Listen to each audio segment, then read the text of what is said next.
Bom dia, bem-vindos a mais uma edição do Falar Direito, o programa de Advocacia e Justiça do Jornal Económico. Hoje temos connosco Carla Vicente, é assessora jurídica da Provedoria de Justiça e autora da obra Noção de Jogo. É sobre esse livro que estamos aqui hoje, para partir para uma conversa sobre o jogo e as consequências práticas da classificação desta atividade como jogo. Carla, de facto temos aqui uma obra que lançou que nos dá aqui uma ampla, porta de saída para um debate sobre o jogo e as consequências jurídicas destes novos desafios, também com o jogo online, os esportes. O ano passado os portugueses apostaram mais de 11 mil milhões no jogo online, uma, uma subida de cerca de 30% em relação ao ano anterior, mas também há aqui na mesma um vazio legal em certos modelos. Sim, continua a legalização do jogo online foi em 2015 e, portanto, desde então no mercado têm surgido novos tipos de jogos, relativamente aos quais ainda não existe uma tomada de posição nem por parte do regulador nem por parte do legislador, nomeadamente as apostas em esportes, e discute-se na doutrina e a nível mundial se os fantasy sports podem ou não ser jogo também. E, portanto, nessa medida também ainda não existe uma tomada de posição em Portugal. Existem também outras ambições por parte dos operadores, nomeadamente o live dealing, portanto, a possibilidade de se jogar no casino online, mas com um live dealer do outro lado, portanto, para se tornar uma experiência mais Uau! realista, mais pessoal, exatamente. E, de facto, no mercado regulado e, portanto, relativamente aos operadores que estão licenciados, a exploração deste tipo de atividades não é permitida. No entanto, ela está disponível à distância de um clique a qualquer pessoa no jogo online ilegal e que se encontra em qualquer plataforma eletrónica de acesso através da internet. E neste momento, à luz da lei, o que é o jogo? Atualmente, o jogo são aquelas atividades cujo resultado depende fundamental ou exclusivamente da sorte. É apenas isso. E, portanto, em Portugal, o elemento sorte continua a ser o elemento decisivo para a classificação do jogo. Isto tem razões históricas. Inicialmente, nos vários ordenamentos jurídicos, o jogo era proibido em geral, precisamente por depender da sorte, por se entender que as pessoas procuravam fortuna fácil, procuravam enriquecer facilmente através do jogo, sem o desempenho de qualquer atividade produtiva, porque no jogo efetivamente há uma transferência de dinheiro, valores monetários, e entendia-se que era uma atividade imoral, inclusivamente que era um pecado, precisamente porque as pessoas entregavam a sua vida à sorte, sem querer trabalhar, incumprindo os seus deveres laborais, os seus deveres para com a família. À medida que foram surgindo novos tipos de atividades no mercado, houve vários ordenamentos jurídicos que se aperceberam da necessidade de alterar a noção de jogo, enquanto que antigamente praticamente todos tinham uma noção de jogo muito idêntica à de Portugal, começaram a divergir e a entender que o elemento de sorte tem de estar presente, porque no fundo é isso que dá, no fundo, estímulo para que o jogador continue a jogar, porque nós não sabemos qual vai ser o resultado. Se soubéssemos qual era o resultado, provavelmente as pessoas não jogavam tanto, porque sabiam que iam perder ou porque sabiam que iam ganhar pouco. É o mesmo que irmos comprar um bem a uma loja, sabemos o que vamos comprar. No jogo, o estímulo, no fundo, é É precisamente incerteza. esse, é a incerteza. As pessoas procuram risco no jogo. As pessoas, não é diferente do investimento na bolsa, em que nós tentamos acautelar o risco. No jogo, nós procuramos o risco. As pessoas que jogam procuram o risco. E quando surgiram novas atividades económicas, as entidades reguladoras dos outros países e o próprio legislador, e a partir do momento também em que a sorte deixou de ser encarada como o elemento pernicioso do jogo, começaram a não determinar a noção de jogo em relação à sorte. Portanto, hoje em dia, em vários ordenamentos jurídicos, o elemento essencial do jogo é o elemento patrimonial, que é o investimento que nós temos de fazer para jogar e o prémio que vamos receber. Se bem que já há ordenamentos jurídicos que nem exigem a existência destes 2 elementos. E a partir desse momento, o jogo começa a ser mais encarado como uma atividade patrimonial em termos de noção, do que uma atividade, dependente da sorte. Ela tem de lá estar presente, mas não é determinante. Isto também causava imensos problemas e causa imensos problemas nos ordenamentos jurídicos onde isto existe, porque muitas das vezes é difícil determinar qual é a atividade que depende de 50% da sorte, 49 ou 51. E Não existem está estipulado. não, existe uma míriade de critérios matemáticos, qualitativos, quantitativos, que têm sido elaborados pela doutrina, inclusivamente para a jurisprudência a nível mundial, para se determinar numa determinada atividade se o elemento preponderante é a perícia e aí não seria jogo, ou se o elemento preponderante é a sorte e aí seria jogo.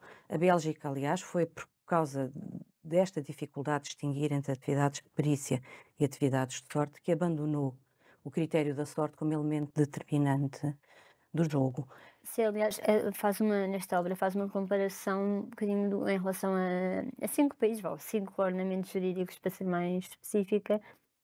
Qual é aquele que acha mais semelhante a Portugal neste momento? Falou na Bélgica, tem a questão também de França e há outras. Reino Unido e Espanha. Relativamente à noção de jogo, não há nenhum similar a nosso. Esses 4 assemelham-se entre si porque não fazem depender a classificação de uma atividade como jogo da preponderância da sorte.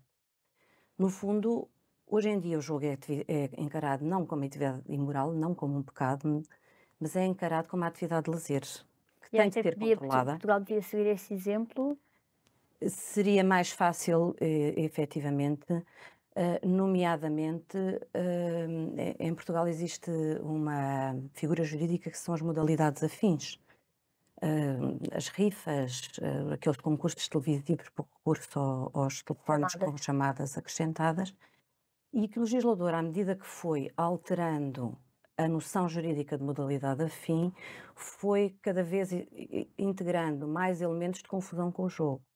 Então existe uma panóplia de sentenças judiciais, muitas delas divergentes, inclusivamente houve um assento do Supremo Tribunal de Justiça em 2010 para tentar dilucidar a questão e resolver a questão, mas não resolveu, e continua sem saber muitas das vezes se aquilo que é explorado muitas das vezes num café, aquilo que é uma rifa ou qualquer outro tipo de atividade que é pode ser uma modalidade afim. É uma raspadinha, por Existe, exemplo? exatamente, existe uma confusão com o que é jogo e, portanto, é difícil determinar o que é jogo e o que é uma modalidade afim. Eu defendo que, e creio que é esse o sentido dos outros ordenamentos jurídicos, que o que importa aqui é acautelar a ordem pública, evitando-se a prática de crimes, como o branqueamento de capitais e a fraude e outros crimes relacionados com o jogo, porque envolve dinheiro e, portanto, envolvendo dinheiro necessariamente é um apelativo para a prática de crimes e, por outro lado, a necessidade de proteger o jogador. Sempre que estes 2 elementos estejam em causa, é necessário que sejam adotadas medidas. É natural que haja determinadas atividades que possam não ser consideradas jogo, como as loot boxes dos videojogos, que têm gerado muitas dor de cabeça às entidades reguladoras e aos legisladores de vários países, para determinar se aquelas caixinhas surpresas que as pessoas compram quando estão a jogar videojogos, há um investimento patrimonial, nós não sabemos o que é que vai sair na caixa e há um prémio. É um tema que poderemos já retomar de seguida. Obrigada, Carla. Vamos para uma breve pausa, regressamos já a seguir.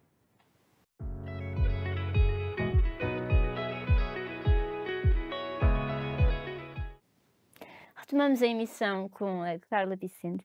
Carla, estávamos a falar daquelas caixinhas surpresas, as loot boxes que surgem nos ecrãs do jogador online. Esse tipo de desafios extra ou novas questões que surgem com a tecnologia nesta área do jogo, que a leva a escrever um artigo de opinião que a tecnologia ajuda a preencher, de certa forma, um vazio legal que havia nesta área, ou ao contrário? A tecnologia e a imaginação dos operadores do mercado é altamente desafiante para o legislador e para o regulador, porque estão sempre a surgir novas modalidades. E É muito difícil, principalmente para o legislador, dado todo o procedimento que é necessário cumprir para ser elaborada uma lei, um decreto-lei. É muito difícil acompanhar todo este mercado. Nas loot boxes, precisamente, ainda não existe uma tomada de posição legislativa relativamente às loot boxes. A Espanha, por exemplo, está a elaborar tem um projeto de lei precisamente para regulamentar as loot boxes e, ao contrário da Bélgica, que já considerou que essas caixinhas surpresas dos videojogos podem ser considerados jogo em determinado tipo de videojogos analisados, e a Holanda também já analisou essa questão e outros vários ordenamentos jurídicos também. Estão em processos de análise, não há nada concreto aplicado lá. Em Espanha, por exemplo. Em Espanha ainda não, existe um projeto legislativo que acho muito coerente e muito acertado, porque não considera as loot boxes como jogo, no entanto, entrega o seu controle à entidade reguladora do jogo, que está mais habituada a estas questões, e estabelece determinados limites, nomeadamente a proibição de acesso de crianças a videojogos que tenham este tipo de microtransações no videojogo.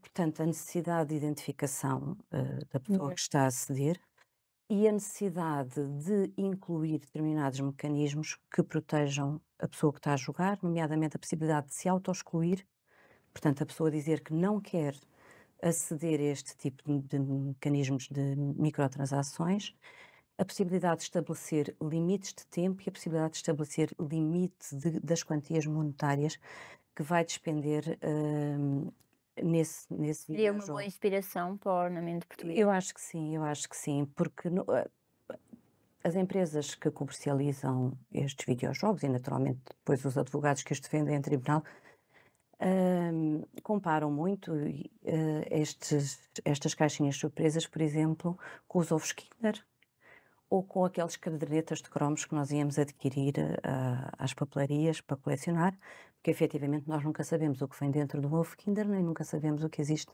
dentro da caderneta de cromos.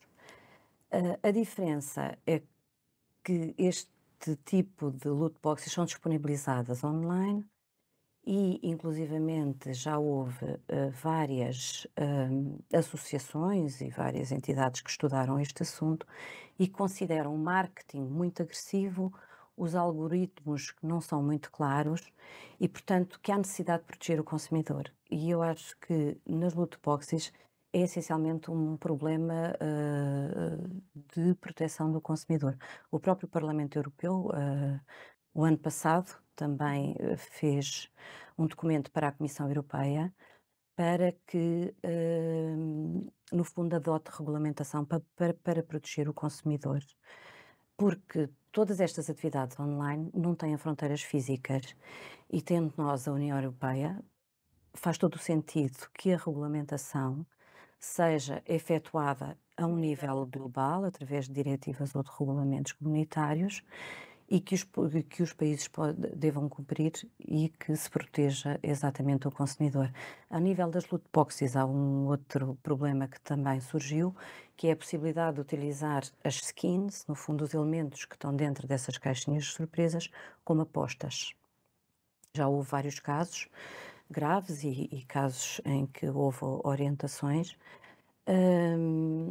que no fundo as pessoas podiam utilizar esses elementos virtuais para comprar, para vender, para trocar entre si e inclusivamente para jogar online. E isso no fundo seriam apostas, não é? No fundo seria jogo. Falou do caso grave dessa questão e mesmo de outros advogados que defendem nesta área. Há muita litigância, não só em relação às loot boxes, mas nesta área do jogo online. A nível mundial poderá haver, em Portugal há muito pouco. Em Portugal houve muitas ações, algumas ações judiciais, na altura em que, mais ou menos, na mesma altura em que o Provedor de Justiça fez a recomendação para proteger os jogadores que se encontravam auto-excluídos de entrada nos casinos, e na altura houve algumas sentenças, nomeadamente o Supremo Tribunal de Justiça, que condenaram alguns casinos porque não só permitiam a entrada das pessoas que tinham pedido a proibição de entrada nos casinos, como as aliciavam com refeições no restaurante do casino, com dormidas no hotel e, no fundo, não eram tomadas quaisquer medidas, mas existe muito pouco. A jurisprudência em Portugal, essencialmente, debate-se precisamente com aquele problema que lhe disse há pouco, da distinção entre as modalidades afins e o jogo. Aí sim existe uma Na enorme Promotoria de litigância. Justiça também não chegam muitas denúncias nesta área. Não, a nível do jogo online, tivemos apenas uma vez um jogador que se vinha queixar de não ter recebido um prémio. Não chegámos a intervir porque ele veio dizer que, entretanto, o prémio lhe tinha sido atribuído.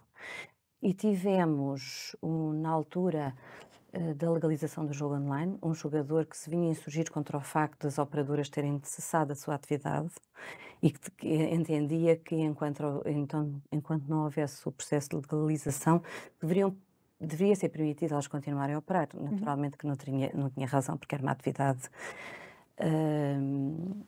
ilegal. Tivemos uma outra queixa também muito interessante durante o Covid, porque, sob proposta de um partido, chegou à Assembleia da República a tentativa de limitar o acesso às operadoras de jogo online, licenciadas naturalmente, porque as outras não seriam abrangidas pela legislação, e um operador apresentou-nos queixa dizendo que isso só iria fomentar um mercado ilegal. Ou seja, as pessoas não poderiam aceder às operadoras que estavam legalizadas, mas as operadoras ilegais continuavam disponíveis à distância de um qualquer clique. Temos aqui com uma média de uma por ano, às vezes nem isso. Sim. O que é que acha que leva os portugueses a queixarem-se tão pouco? Falo de empresas, dos operadores e mesmo dos jogadores. Confesso, Há problemas. confesso que não sei, ou por desconhecimento de que nós podemos intervir nessa atividade.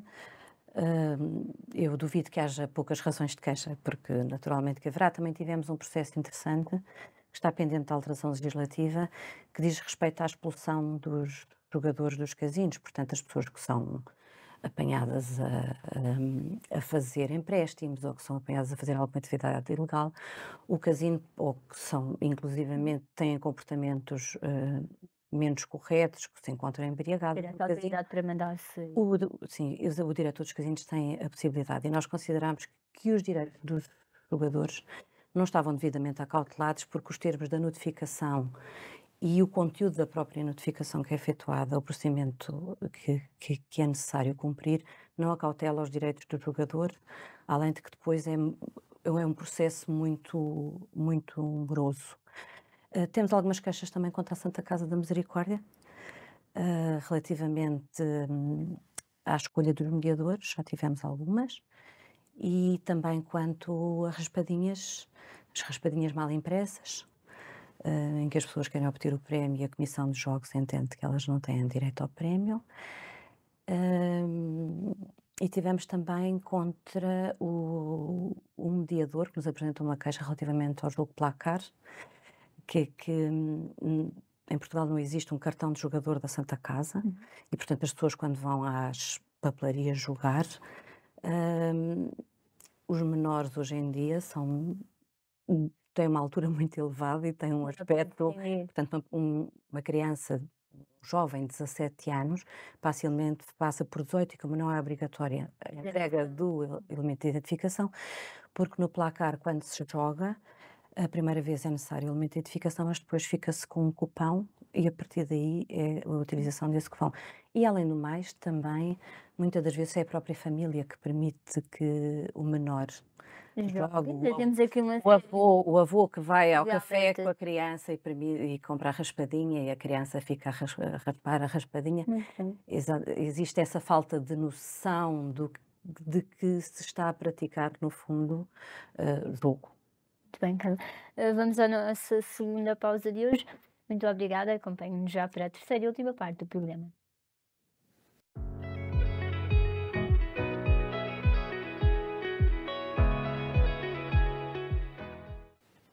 Chegamos à terceira e última parte do programa, onde estamos com Carla Vicente, que escreveu a obra Noção de Jogo, recentemente apresentada. Carla, estamos a falar destas questões de que, por vezes, quem chega a um balcão não tem noção de quando vai jogar um placar, etcétera. Mas, voltemos um pouco atrás, em 2011, quando a Provedoria da Justiça decide fazer uma série de recomendações, começa a perceber estes alertas, não necessariamente sobre este caso, mas com outros, ao governo. E foram uma série de páginas, não é? Em que ponto estão essas recomendações, se ao longo do tempo foram cumpridas?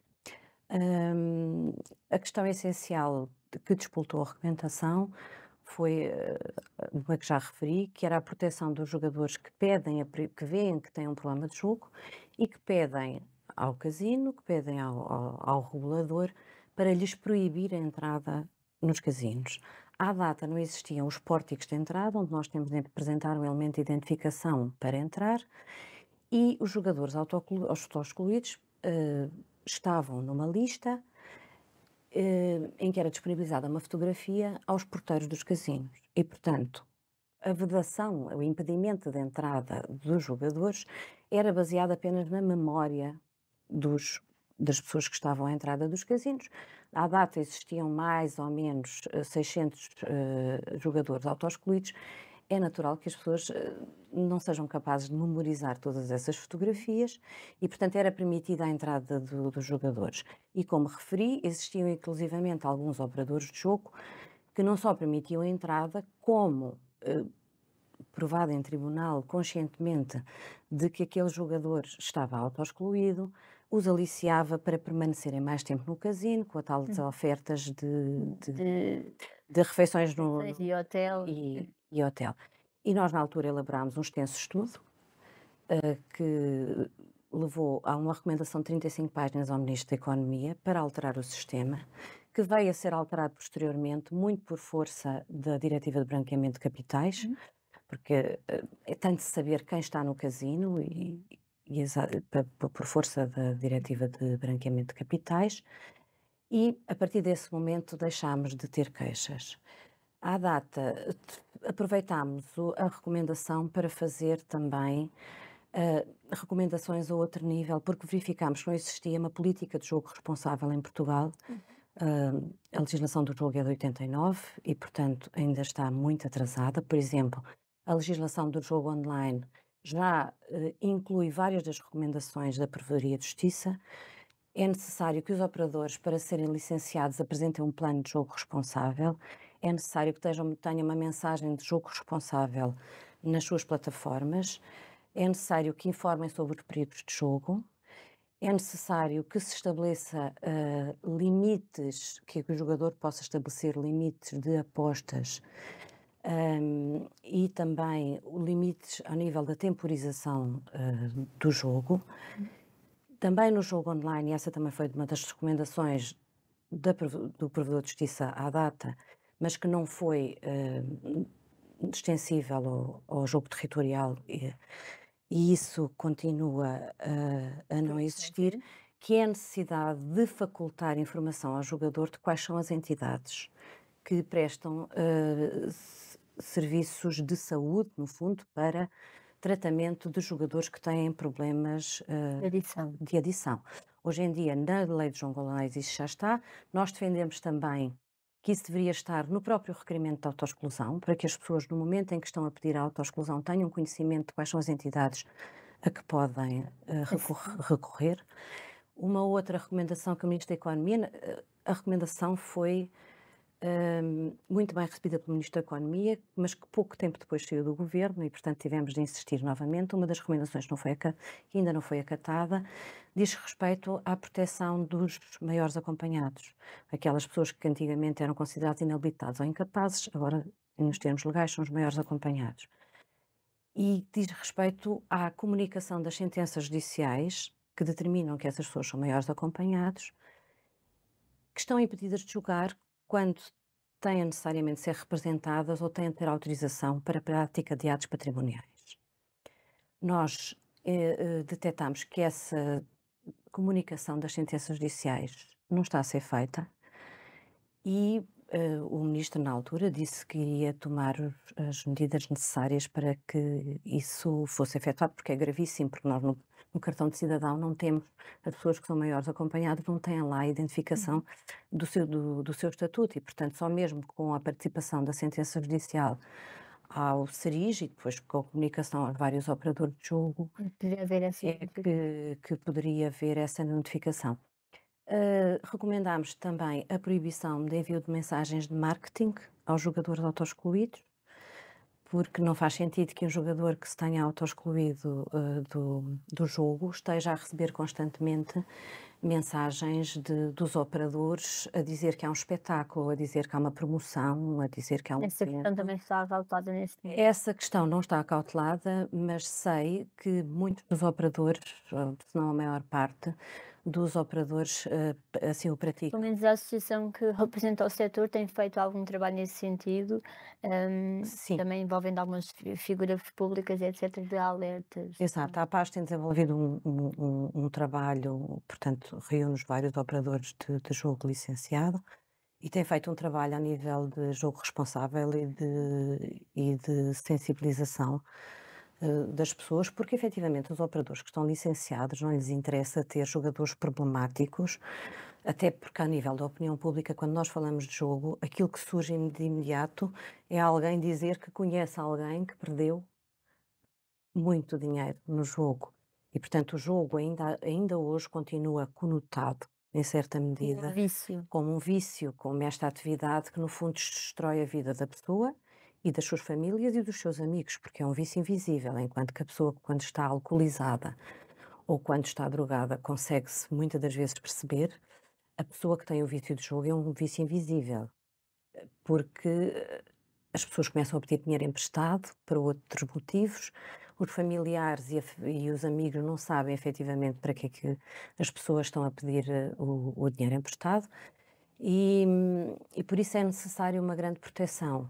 E inclusivamente há operadores que vão muito mais além da lei e inclusivamente utilizam algoritmos para identificar no comportamento do jogador se o jogador a determinada altura está a jogar muito acima do que aquilo que costuma jogar e há mensagens que são enviadas e até contactos telefónicos são efetuados junto do jogador, inclusivamente também a utilização da inteligência artificial para este tipo de utilização para detectar comportamentos de jogo responsável e para tornar mais fácil. Carla, pergunto-lhe, para também terminarmos este debate, se os portugueses têm noção de jogo, ou seja, há assim, no país, segundo aquilo que também foi trabalhando neste contexto da obra e no que tem feito ao longo destes anos, sendo que há alguma literacia, jurídica nesta área do desporto e do jogo em si?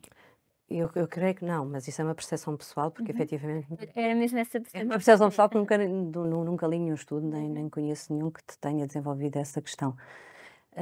Mas pelas perguntas que me fazem, verifico que não. Na altura em que o jogo online era ilegal, eu tinha alguma dificuldade em explicar às pessoas que era ilegal, porque as pessoas viam os sites de jogo disponíveis, não ouviam que ninguém fosse preso por praticar, nem ouviam ninguém que fosse preso por disponibilizar jogo online Está ilegal. online e disponível, Está todo, deve estar correto. eu tinha alguma dificuldade inclusivamente algumas perguntas que me fazem, pessoas amigas, hum, uma delas recentemente me perguntou se uma determinada entidade podia podia, no fundo, explorar um bingo numa determinada noite para angariar fundos para aquela entidade.